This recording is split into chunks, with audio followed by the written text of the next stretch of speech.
IPL ചരിത്രത്തിൽ സുവർണ ലിപികളാൽ എഴുതപ്പെടേണ്ട ഒരു ബാറ്റിംഗ് വിസ്മയത്തിനാണ് ഹൈദരാബാദിലെ സ്റ്റേഡിയം സാക്ഷ്യം വഹിച്ചത്. ഡൽഹി ക്യാപിറ്റൽസിനെതിരെ നടന്ന മത്സരത്തിൽ ഹൈദരാബാദിന്റെ യുവ ഓപ്പണർ അഭിഷേക് ശർമ്മ അക്ഷരാർത്ഥത്തിൽ താണ്ഡവമാടി. 17 വർഷത്തെ IPL ചരിത്രത്തിൽ ഇതുവരെ ഒരു ഇന്ത്യൻ താരത്തിനും സാധിക്കാത്ത അവിശ്വസനീയമായ നേട്ടമാണ് അഭിഷേക് സ്വന്തം പേരിൽ കുറിച്ചത്.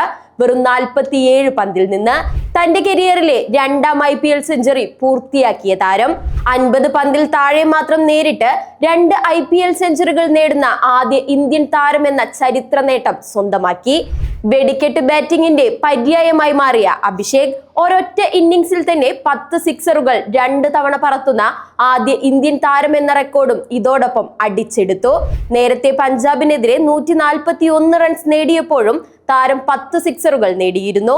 ഇന്ത്യൻ ക്രിക്കറ്റിലെ പുത്തൻ സിക്സർ കിങ്ങായി അഭിഷേക് ശർമ്മ ഉദിച്ചുയരുന്ന കാഴ്ചയാണ് കായിക ലോകം ഇപ്പോൾ കാണുന്നത്.